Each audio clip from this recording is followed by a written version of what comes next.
Well, hello and welcome back to another episode of the Force Friday show where we discuss all things Star Wars. Joining me as ever today is Stephen to discuss a whole manner of Star Wars topics. Interesting, some maybe perhaps not so interesting, but the headline of this show, Stephen, I feel was interesting anyway. It's a little bit of speculation, but given the source, making Star Wars, I think we can say there's a degree of truth in there. But without further ado, it's about a certain pair of iconic bounty hunters perhaps appearing in The Mandalorian, Bossk and IG-88.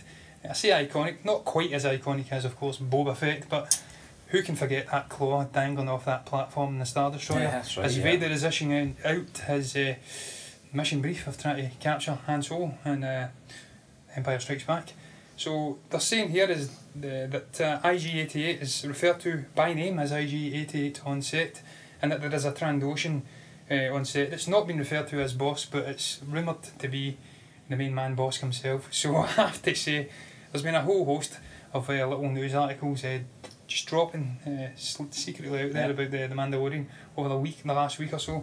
And we'll get into that as well under maybe this one big topic. But that's the headline, Stephen. What do you make of that? Are you happy to see these two guys popping up, and what role will they have going forward? Will they be a menace to this Mandalorian gunslinger, of course, played by Pedro Pascal, I should say. I was about to say Pablo Escobar there, Stephen.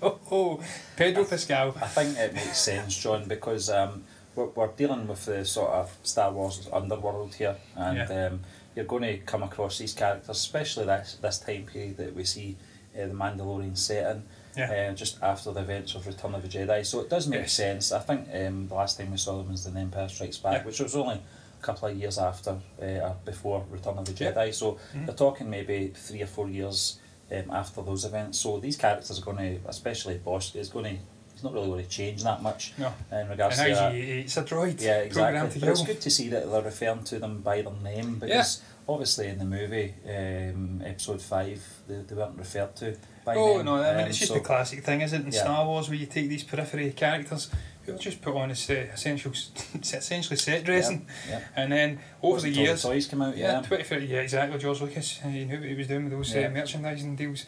But over the last 20, 30 years, they've been fleshed out and they became their own grandiose characters. So that's one of the things I really enjoyed about Star Wars growing up and into the subsequent prequel era and now the sequel era, that you can take these side characters who have not had a great deal of impact on the main story, and you can flesh them out in novels, comics, and they take on a persona of their own as time passes on. Snittles coming out of singing retirement as well. I want to see Salacious B. Crumb getting his own standalone movie, Stephen, alongside that bloody the Max Rebo as well. Twilight. What was the Twilight's name?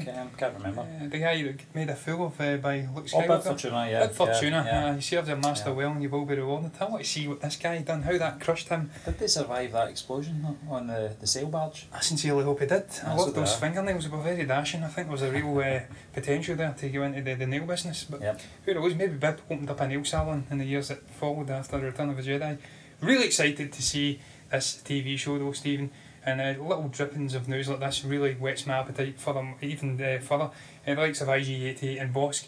Will we see Boba Fett popping up? Has he survived the Sarlacc pit? Will he come into the I can't think of the word at the moment, Stephen. Will he come into the proceedings as this series maybe fleshes out in the later years and into different phases? I'd like to see, just because I'm not that big a Boba Fett fan, I'd like to see him brought back into this season shot dead. Nice first scene. And that'll just kill it once and for all. Yeah, that'd be interesting. I'm being facetious there, obviously. I think every time these kind of articles turn up, that is the big question that a lot of Star Wars fans ask. Will we see Boba Fett? Well, interestingly, not Boba Fett. Obviously, we know he made a potential gruesome end in the Sarlacc pit. But IG-88, I believe, in a comic strip back in the day, originally was taken apart on Bespin in the Cloud City. He popped up. Good enough for C-3PO, so... Yeah, well, it was good enough for IG-88, and apparently it was hinted that Boba Fett was the man that done the dirty deed, so... Obviously they're retconning that now, so that's not in canon now, so because he's popping up. That's a pity, because I would like to see IG-88 getting some revenge on a freshly non-Sarlacc pit residing Boba Fett, and seeing him maybe killing him. That'd be harsh. You escape the Sarlacc pit, the guts of this hideous big creature, and then you get blasted in the face by IG-88. Well, I'd like to see it, but I think a whole host of people out there wouldn't. No. But just briefly moving on to this other information about the Mandalorian, Stephen, we had some more casting announcements. Obviously, the main one being Carol Wells of Predator and Rocky fame, and Gina Carano Happy Gilmore as well. Happy Gilmore. Oh yeah, how could forget that? Alligator dinner. Chops, yeah. Yeah. Giancarlo Esposito as well, obviously of Breaking Bad fame. He was an utterly iconic character in that TV show. Obviously, I can't remember the name of the bloody the chicken place he ran. I got the T-shirt as well, and I can't remember. My mind's went blank. But he was a fantastic villain in that. So it'd be really intriguing to see if he's going to take up maybe a villainous role in this, because he's shown that he can do it. And he can do it really well. Pedro Pascal we know about already. He's a fantastic actor. We see what he's really capable of in the Game of Thrones. So he's going to be playing the title figure in The Mandalorian. But we've got other ones in there like Emily Swallow from Supernatural, Omad Abtai, I can't say that name, it's a tongue twister. He is from American Gods, which is actually another interesting little thing that's going to play into something else we were thinking about talking about, but we don't think merits a topic on its own. But Gillian Anderson, who I believe was in that, obviously of X-Files fame and a number of other things, she was rumoured to be playing Princess Leia in American Gods Season 2, but I think it's been canned. So there's a whole host of interesting things to get your teeth around there, Stephen. What do you... hearing some strange noises to my left here, freaking me out. I think this is Boba Fett trying to kill me after slagging him off. But what do you think of Carol Wells being cast? What role do you think he's going to play? I think from the acting point of view, I'm glad to see that he's getting some role in this television series, because I don't think we get to see it enough of him. No. Obviously, after the Rocky franchise, you know, his sort of blockbuster appearances were very few and far between. I thought he was great in Predator. I thought he was a good face-off character with the Arnold Schwarzenegger character. I thought he played that well. But it's nice to see that another household name is going to be appearing in this television series. And what role he's going to play, I'm not sure, John. I'd like to see him play some sort of scoundrel. I think he's got the sort of charm, very much like Billy D. Williams' characteristics in the Lando character. I think he would play that kind of role well as Could he well. be playing Lando's long lost brother? I know. Dear God, Everybody has to be connected to a black figure, a prominent black figure. You have, if it's a black figure, if it's Finn, he has to be Lando's son. You know that kind of swagger he had in the Rocky franchise? Yeah, I'm not saying that. It was obviously no, I'm not saying that you're making any insinuations here, Stephen, that he's connected. It was obviously a version of Muhammad Ali. Yeah, he was very charismatic. He had a sort of a persona about him. He was very sleek, slick, I should say. He was sleek as well. I'm not going to do him a disservice. He was a sleek man. But I'd like to see him coming in and doing something maybe out of the box. Maybe potentially playing sort of a slick, sort of a maybe a cantina, or maybe the owner of an establishment. I hope it's not a cameo though. I think he's too good an actor for just making a brief appearance. But it's good. It's good to see on the Gillian Anderson stuff. We spoke off air, John. I would love to see Gillian Anderson appear in whether it be in the television series that they're going to be currently in production with, the Mandalorian or the Rogue One they're going to be doing. Would be great, but I'd like to see her in one of the cinematic releases as well. I think she's a fantastic actress. She's been a household name for the best part of 25 years now. Seen her turn her hand to drama, sci-fi as we know in the X-Files. That's where I was introduced to her, and I just think she's got the right sort of persona and the right characteristics to carry off a very strong female role in one of the Star Wars films. So I'd like to see some kind of door opening there for the actress. That'd be fantastic. I thoroughly echo those sentiments, Stephen. I think she's a fantastic actress. I can't remember the name of that series she did in, it was a Northern Irish thing, I think, BBC, serial killer thing. Very good in that. But there's a whole host of interesting actors being brought into this series. The likes of Werner Herzog and stuff like that, Nick Nolte. And I really cannot wait to see what they do with this in terms of plot, where it's going to go. Also, we know it's taking place in that big void between the original trilogy and the sequel trilogy, and there's a whole host of potential things they can get their teeth around. The fact we are seeing these bounty hunters potentially coming in, about to say coming in, we don't know for sure yet. That will be very intriguing. It's going to be set in the Outer Rim, which is obviously a hive of scum and villainy. So they'll fit and marry in very well there with this lone gunslinging figure of the Mandalorian. But we will move on, Stephen, to the next topic. And this one I feel is going to be on for maybe a little bit longer than we'd like. Yeah. It's all about The Last Jedi, and it's a fantastic Screen Rant article by, I believe, Chris Ager, and he says The Last Jedi was great but still ruined Star Wars fandom. Now, we're not going to go into this whole article because it's a 2-page, very long article, but the basic merits of what he's trying to say here is that the fandom was completely torn apart by this film, obviously, but he thinks that the film itself was good. No, he says it was great. I think it was good. I don't think it was great. But he thinks that it didn't cut off all of the storylines that were set up in The Force Awakens. He thought that Rian Johnson did a fantastic job of connecting these storylines, continuing on these characters in a natural way from The Force Awakens. Obviously, Rey was looking to find out where her place was in the universe, the galaxy, find out about her heritage, her parentage. Kylo was looking to find out where he fitted in this galaxy, obviously amongst Snoke, the First Order and stuff like that. And you've got Luke exploring his continuation of his story in The Force Awakens. Obviously we don't get a huge amount of it, but we know he's ran off into hiding and he's done the whole Jedi Hermit thing, which has been done to the death in the past by the likes of Yoda and Obi-Wan, Ben Kenobi. So he felt that he'd continued on those story arcs very nicely in an organic manner, but that he just couldn't win no matter what because of the manner of the just anticipation for The Force Awakens, mostly being positively received, and the 2-year gap and the length of time fans had to obviously think over the potential storylines, what they would have liked to have seen happen, and you could never have pleased these guys no matter what. So obviously it has split the fandom, there's no doubt about it, so he's right there, and I thought it was a good film. I don't think it's as bad a film as everybody's saying. I don't think it's great though either. No, I think it's a technically good film. It's shot beautifully. Probably one of the most, as far as visions go, it's probably the best one out there. Story wise, Rian Johnson, I'm not going to defend him here because there was a few choices that I disagreed with him in regards to where the story went and some of the subplots as well. In regards to the handling of Luke, you're right, John. No one, whoever was going to take that on, was not going to win all the fans over. J.J. Abrams body swerved the whole thing by creating this whole Luke's went into hiding thing. I know that was part of the Lucas treatment anyway, that he was going to become a hermit, but Rian Johnson tackling that, he was never going to win. He was never certainly going to win over the fans 100% in regards to where he was taking that character and where the character had been.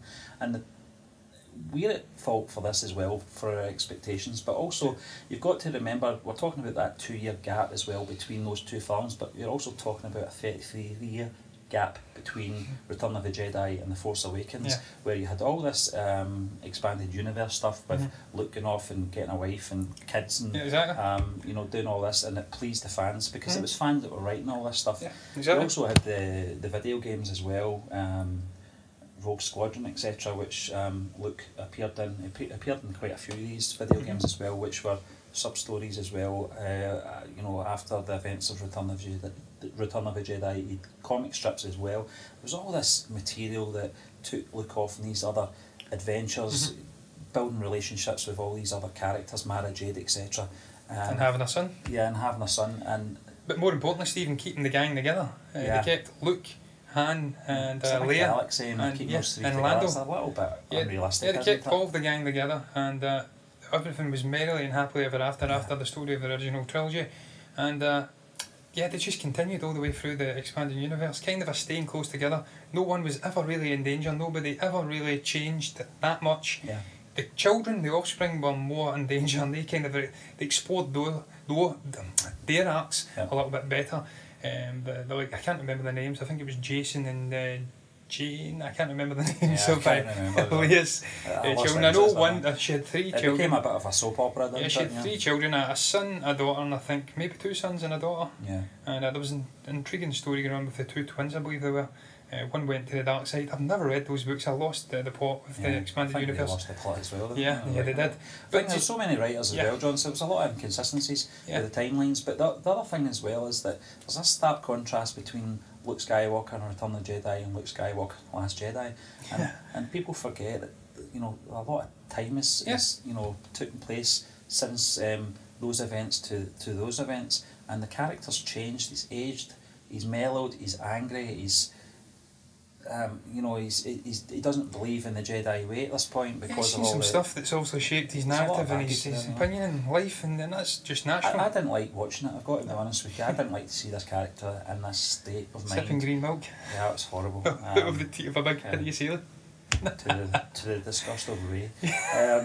She the disgust of everybody. She did give that look that everyone was thinking, but it's just that contrast in character, and that's only because we don't have any filler canon, that is, in regards to where Luke is and where he's been.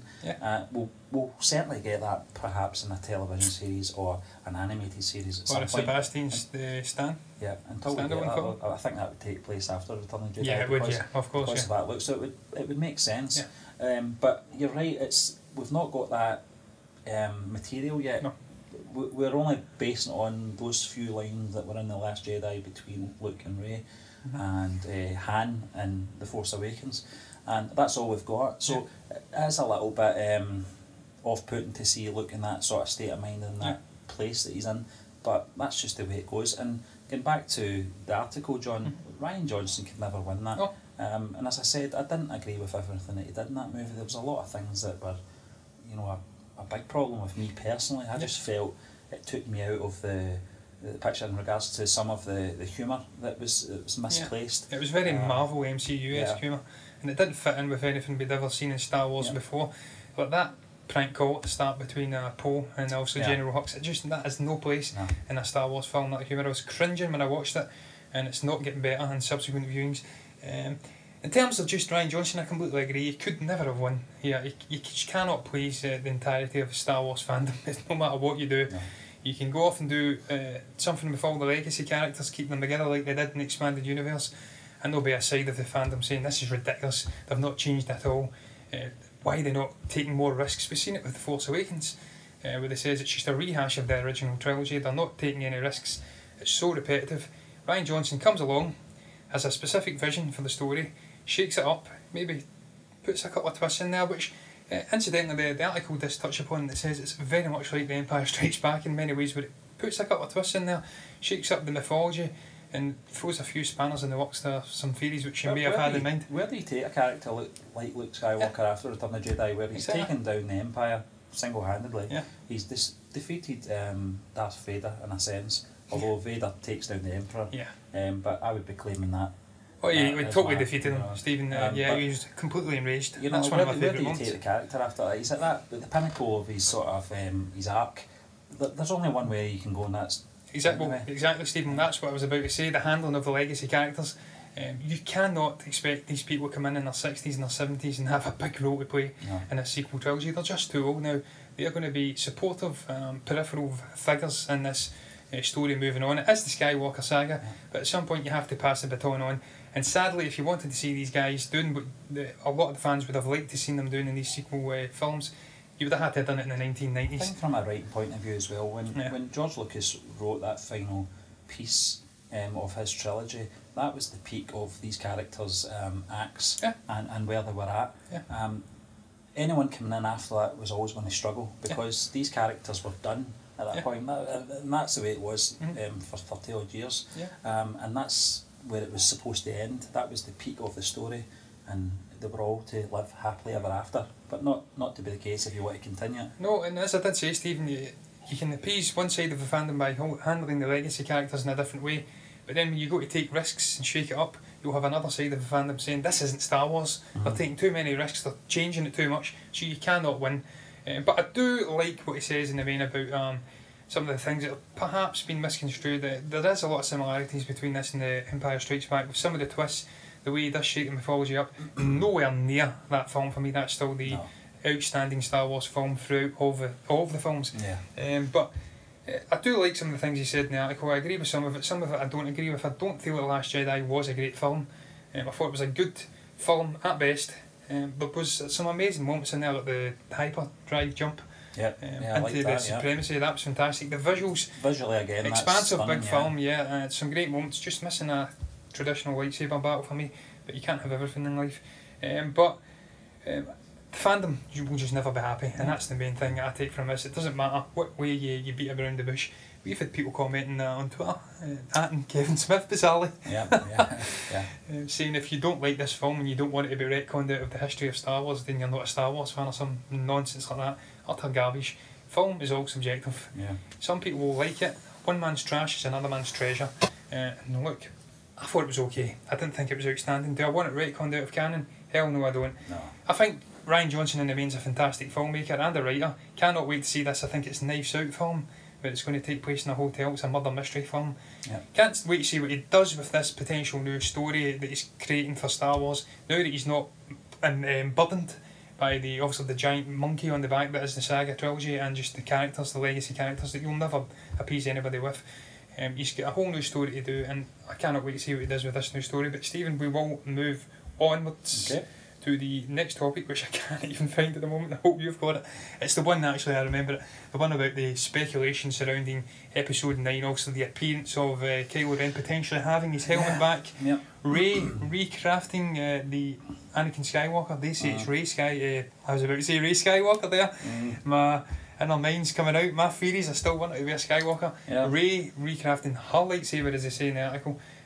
Potentially having a crossguard, and it's going all Kylo Ren. It's a little bit distorted, the blade. A blue version of version of Kylo Ren's lightsaber. Do not commit, what the hell's that word?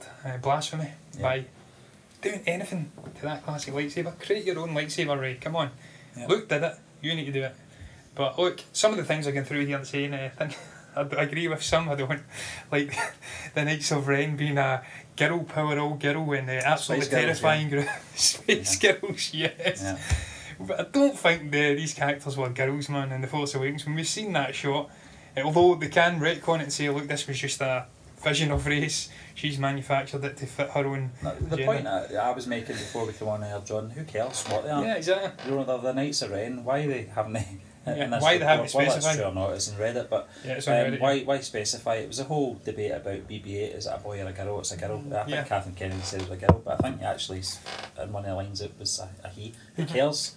He's a robot, or it's a robot, you know, it doesn't matter. Well, the same with the Knights of Ren, I don't really care what they are. I was actually thinking perhaps there was, you know, some of them might have been the alien race as well, which would, you know, tie in. Well, there was one that kind of had that Black Dwarf thing from the Black Order. Yeah. He had rocking this big club thing. That's right, yeah. He looked like an alien, but he might not be. Yeah.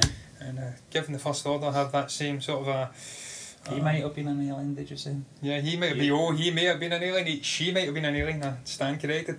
But given their views, their xenophobic views towards alien creatures, I doubt very much that he'd be an alien. But there's a couple of little details he's getting into about various other characters. Stephen, he says that Poe looks as though he's been put straight out of Vietnam, straight out of the Vietnam War film, I should say, Apocalypse Now. He's rocking a 5 o'clock shadow in dark green attire for him. I don't think dark green would suit Poe myself. I think he's very much a... What, Arrow? Yeah, I think he's a... Arrow, with that wig. Good Lord, I am Oliver Queen. 2 years in a jungle island, but he's got 5 o'clock shadow and a long wig. But I don't think green suits Poe. I think he should maintain the navy attire. They're saying that Finn is rocking a vest in most promotional material, and he has a big ass rifle.